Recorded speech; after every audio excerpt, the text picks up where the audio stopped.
Andrea Blanford with ABC 11. Chancellor Folt, President Ross, are you confident that this investigation was truly independent if you hired Mr. Wainstein and paid him with money through the system? Let me take a crack at that, because as I said at the beginning, when we made the decision to have somebody come interview Deborah Crowder, we were at a point where we could have undertaken that ourselves. We could have had some of our lawyers or someone else interview her. But that wasn't the right thing to do. What we wanted to do was bring in somebody completely independent.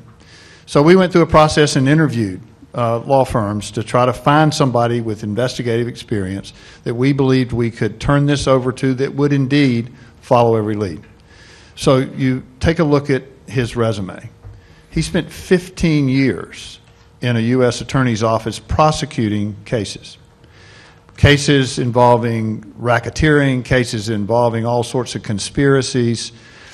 He was the U.S. Attorney for the D.C. Circuit, maybe the hardest prosecutorial job in America. People with that kind of integrity and that kind of investigative experience are hard to find. Then you layer on top of that, he was General Counsel and Chief of Staff to the FBI, a pretty good investigative organization. And on top of that, he served as an Assistant Attorney General for National Security. And he served in President Bush's administration as his first Homeland Security advisor. So to me, we found a man with a great deal of integrity and extensive investigative experience.